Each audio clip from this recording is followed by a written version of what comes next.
seja Deus e Pai de nosso Senhor e Salvador Jesus Cristo. Eu quero complementá-los com a paz do Senhor Jesus.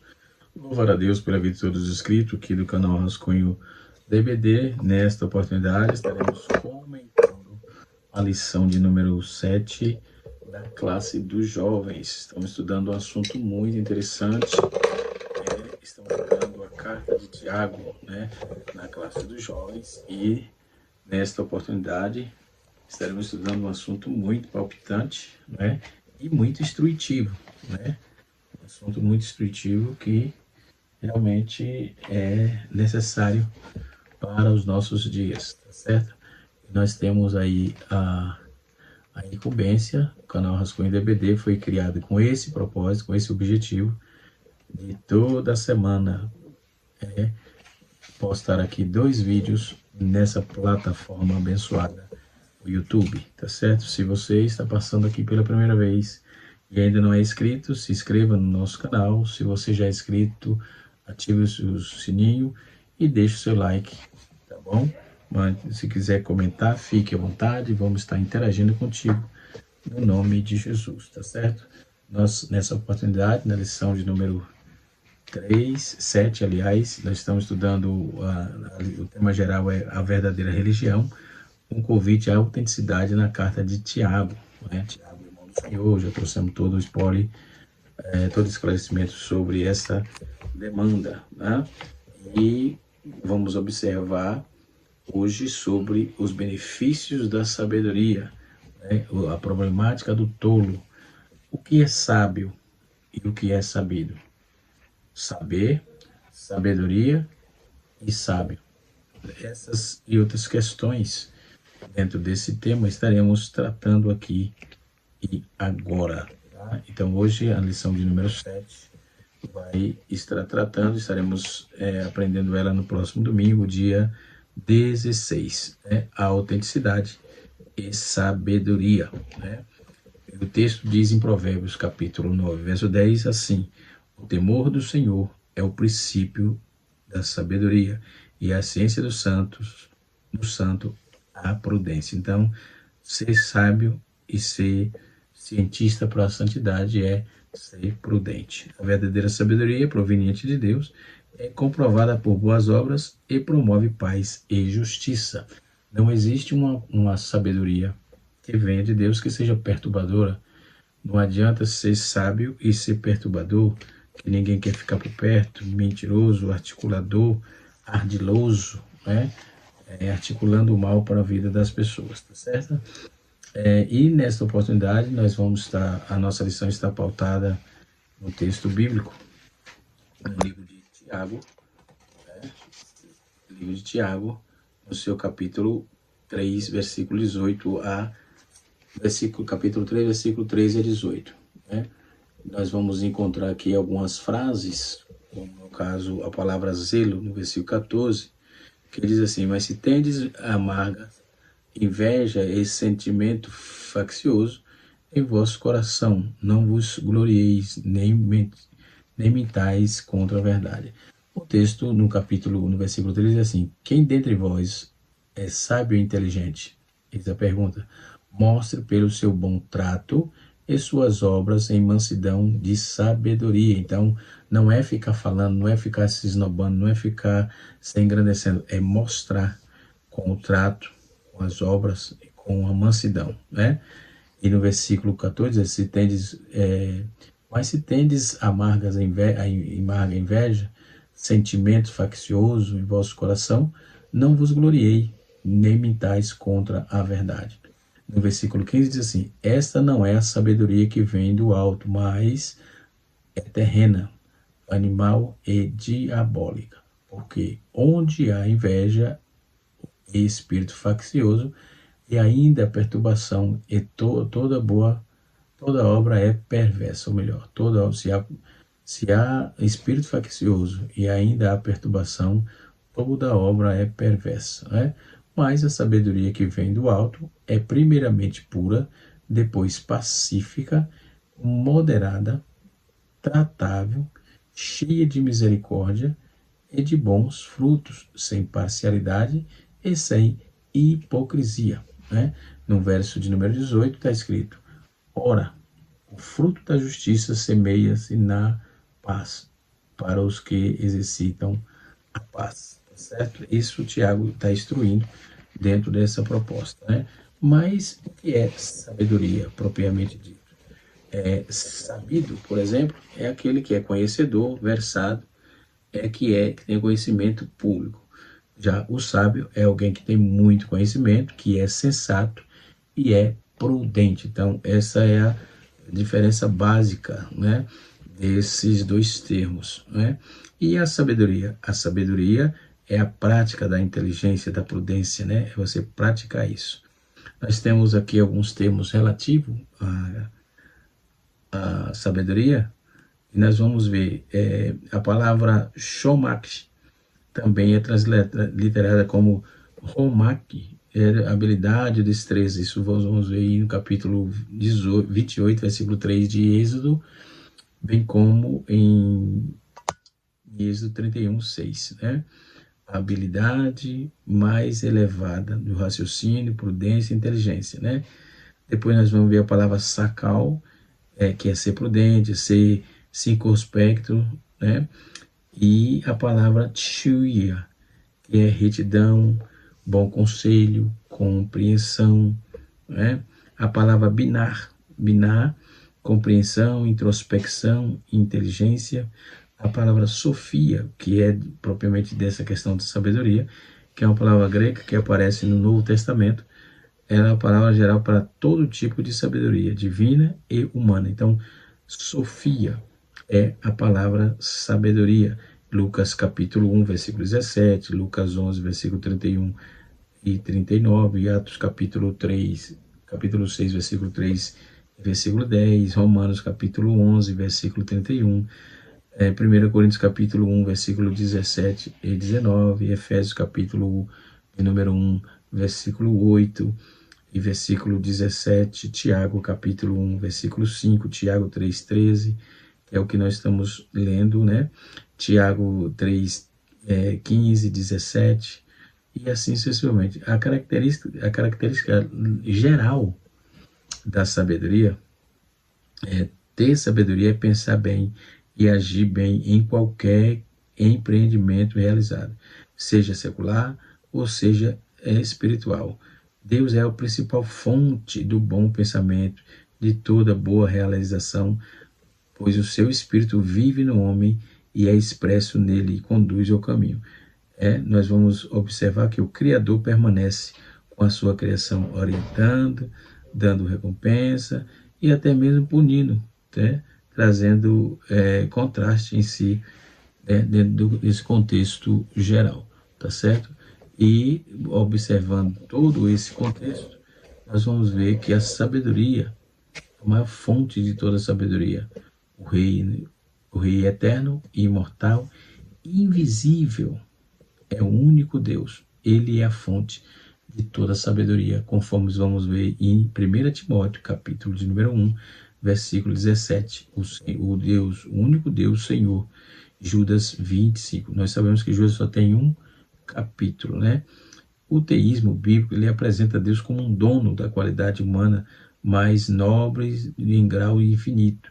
Platão, ele transformou a sabedoria em um de seus universais, né? A partir da qual se flui toda manifestação inferior da mesma qualidade.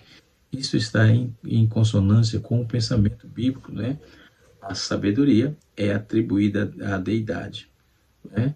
E Deus tornou conhecida, né? Deus tornou a sabedoria conhecida em sua sabedoria na natureza, na revelação.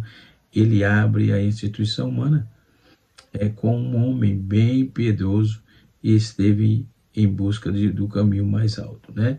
Romanos capítulo de número 11, versículo 33, 1 Coríntios capítulo 1, versículo 24 e 26, Tiago capítulo 1, versículo 5, Apocalipse 7, versículo de número 12, Atos dos Apóstolos, capítulo número 6, versículo de número 10, ok?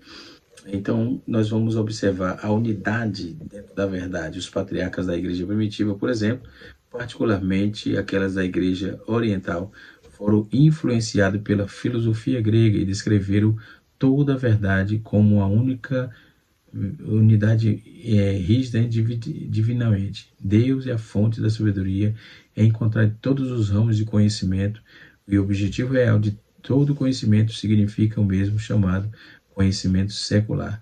É o fato de apenas um ramo dentro da teologia. Todas as disciplinas merecem aí, merece respeito, merece ser estudado dentro desse conceito. Então, toda disciplina meramente tenta surgir um raciocínio divino, é que mais descobre, mais relevam a intrínseca trabalho da mente divina.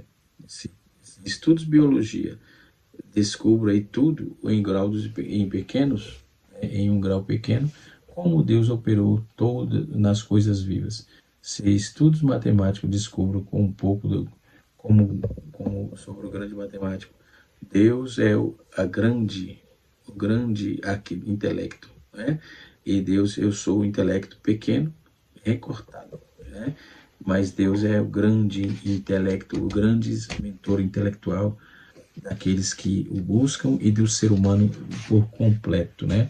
Porque quando Jó questionou, né, e querendo algumas respostas que ele, por audácia, Deus o respondeu com perguntas, né? E ele, claro, não soube o que dizer, né? Então, a religião natural é uma busca legítima e útil, né, para os servos de Deus, né, e para aqueles que buscam a Deus, né, pois Deus está em tudo, deixando grandes pegadas a serem seguidas, aqueles que estão em busca de honesto. Todo é a mão de Deus estendendo sobre o homem, mas o homem deve buscar o divino através dos estudos, da oração e da piedade. A verdade mais alta, unificadora, é um grande princípio que reage toda a busca humana, é a lei do amor, ok? E Charles Wesley cantava assim: o amor divino, todos os amores em excelência, a alegria dos céus, a terra desceu.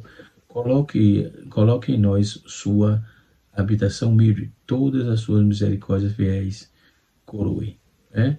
Então, é uma canção popular, a princípio, a maior coisa que você jamais aprenderá é apenas amar e ser amado, né? Então, as fontes secundárias da sabedoria, os profetas do Antigo Testamento, trouxe uma revelação preliminar que foi a fonte da sabedoria, né? E segundo, os personagens do Antigo Testamento. Terceiro, o Logo inspirou esses instrumentos, os ministros do Evangelho especificamente. Então, tem as sabedorias não bíblicas, né, que está dentro das filosofias, o filósofo e homens sagrados das tradições religiosas externas, heranças hebraico-cristão e muitos outros operando instrumentos do Logos, né, de acordo com a unidade e conceito da verdade, podemos observar assim. Tá? Então, a leitura sobre a sabedoria, nós temos algumas informações aqui, por exemplo, crônicas.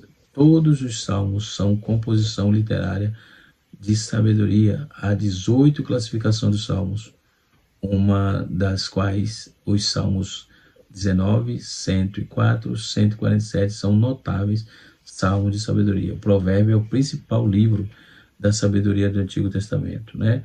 O livro de Jó examina o problema e o significado do louvor desinteressado, né?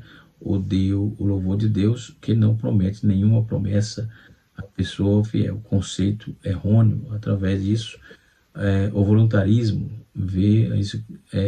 está dentro desse contexto de vivência, né?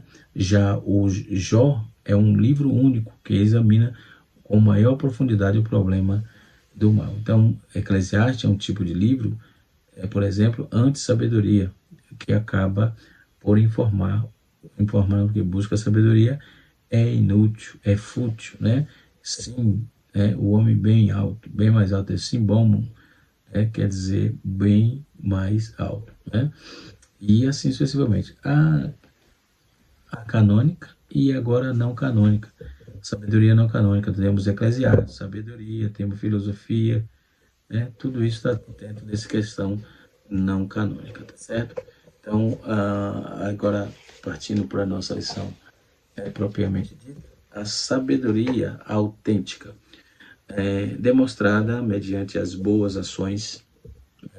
Você conhece alguém que se diz sábio, mas que na verdade age de forma tola? Uma das faltas de sabedoria é o orgulho, a inveja, o espírito faccioso, a perturbação, o ciúme, obras perversas. Já o benefício da sabedoria é amorosa, é vida longa e próspera, é fiel, tem o favor de Deus e todas e das pessoas, coloca Deus em primeiro lugar, tem uma boa reputação, sabe discernir o que é certo, o que é errado. Isso é uma pessoa sábia. Tá? E assim sucessivamente. Nos dias atuais, nós vemos as pessoas macamunam-se, faz coluio para tentar queimar outra, até no mesmo meio evangélico, criam espalhafatos, criam pantomimas para poder trazer problema para a vida de um irmão, de uma irmã, de uma pessoa, de um obreiro, né?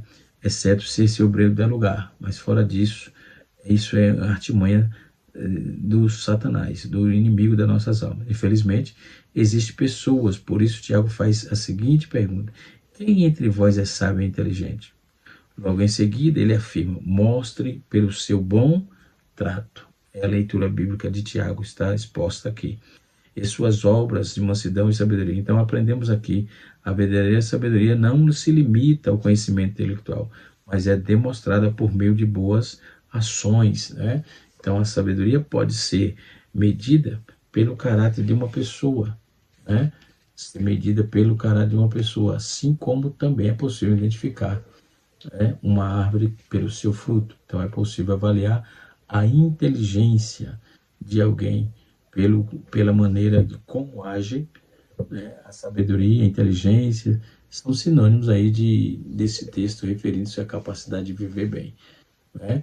Segundo os preceitos bíblicos. Então, a sabedoria terrena, né? Nos versículos 14 e 15, Tiago, no capítulo 3, ele faz essa menção, faz um contraste entre a sabedoria terrena e a sabedoria divina. Ele descreve a sabedoria terrena como cheia de inveja, amarga, sentimento faccioso.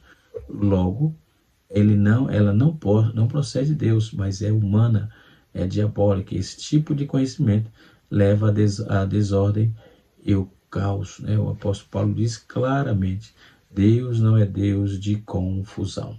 Ok? 1 Coríntios capítulo 14, versículo 33.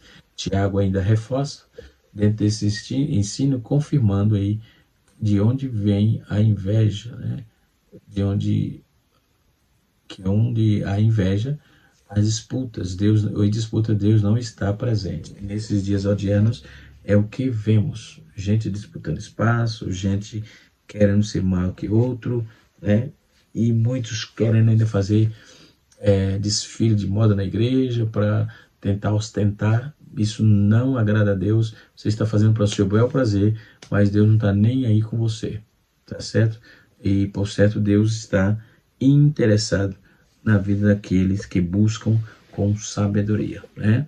Temendo a Deus, falando pouco, tendo atitude de salvo e sábio, né? Então, a sabedoria terrena, nos versículos 14 e 15, Tiago faz um contraste, né? A sabedoria terrena e divina, ele descreve a sabedoria terrena como cheia de inveja, amarga e sentimento faccioso. Logo, ela não procede de Deus, mas é humana e diabólica. Então, esse tipo de conhecimento leva à desordem, ao caos, e o apóstolo Paulo ele diz claramente: Deus não é Deus de confusão. Okay? Depois nós temos a origem da sabedoria divina. Tiago mostra isso, que a sabedoria vem do alto e é pura, pacífica, amável, complacente, cheia de misericórdia e de bons frutos. É imparcial, é sincera.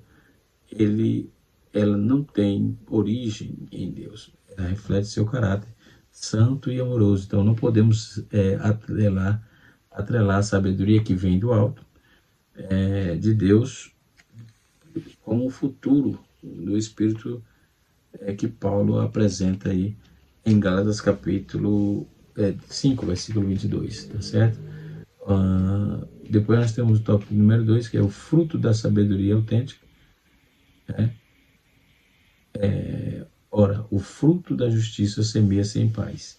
O contrário da sabedoria do mundo, a divina promove a paz e a reestrutura em direção, né? Em justiça, aliás. Crente que buscam adquirir esse tipo de inteligência procura criar ambientes de harmonia e justiça na igreja, né? E assim sucessivamente. Então, o amor e bondade, né? A sabedoria é cheia de misericórdia, né? Os bons frutos e nos capacita, e age de maneira que o amor de Deus e o seu caráter esteja revelado em nossas ações. Né? A misericórdia, nesse contexto, vale além da compaixão que ela se manifeste em ação concreta de benefício que beneficiam os outros. Então, a sabedoria celestial não é apenas teórica. A sabedoria celestial não é apenas teórica, é mais prática, visível por meio de todo ato de bondade. Então, Jesus ensinou sobre a importância da misericórdia, dizendo: bem-aventurados, misericordiosos, porque eles redarão, né? Misericórdia, porque eles alcançarão misericórdia, né? Depois nós temos a sinceridade e a imparcialidade. A sabedoria autêntica é imparcial, é sincera. Né? Isso significa que ela não é tendenciosa. Né? Não é tendenciosa ou hipócrita, mas sim honesta e justa. Certo? O tópico número 3 nos apresenta o título assim: humildade, sabedoria, unidade, sabedoria divina nos faz reconhecer a nossa fragilidade, dependendo da dependência do Senhor. Ele não cumpre e promove a arrogância, né? Mas leva à humildade, reconhecendo que a sabedoria divina nos faz reconhecer para a agilidade e dependência do Senhor, né? Ele não promove a arrogância, mas eleva a humildade. Isso é sabedoria de Deus, né? Depois nós temos a aceitação dos limites, né? De limites pessoais, né? E Paulo relata no capítulo 3, versículo 13, a fala de mansidão e sabedoria, sugerindo aí que a verdadeira sabedoria nos ensina a aceitar os nossos limites, né? E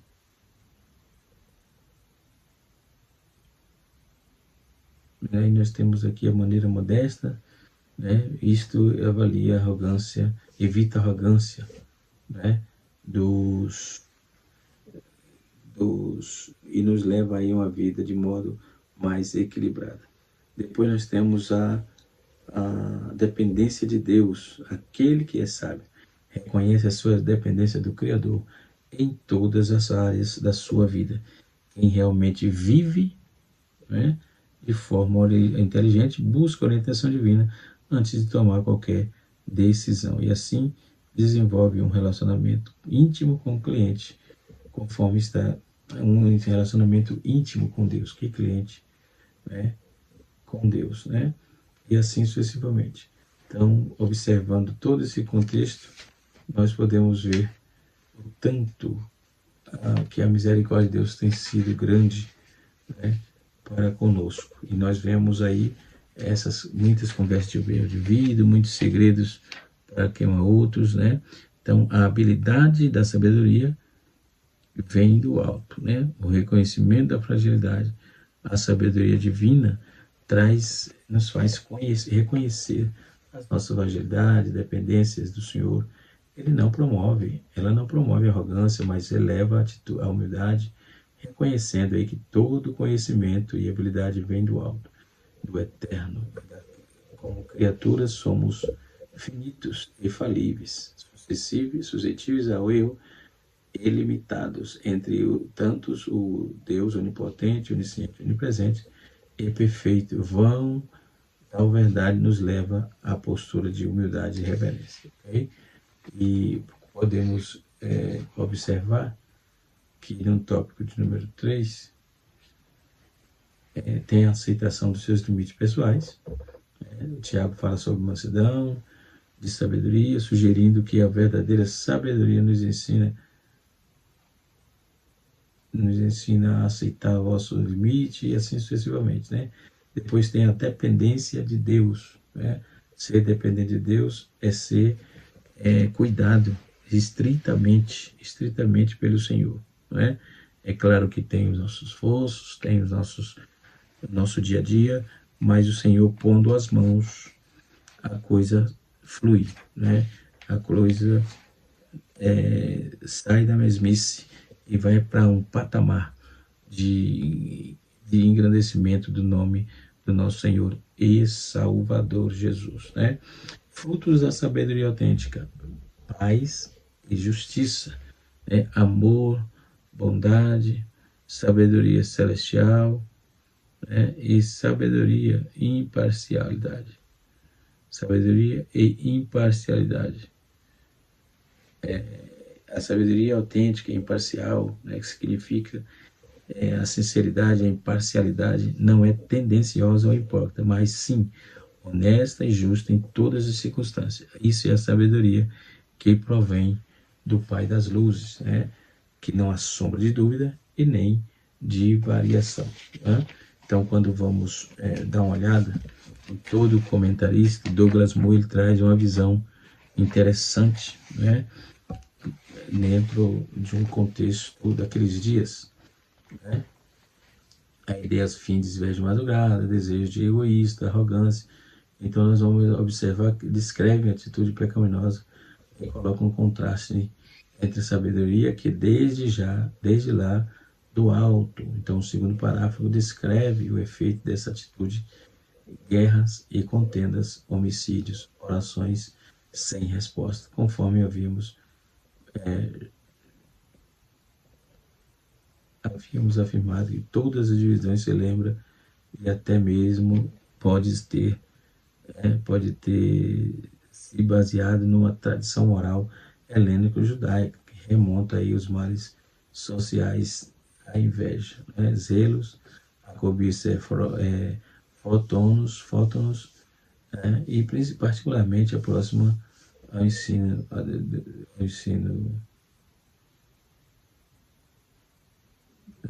social, males de inveja social, cobiça, particularmente próximo ao ensino de Judas ou de Tiago, estão em alguma parte dos testamentos dos patriarcas, né?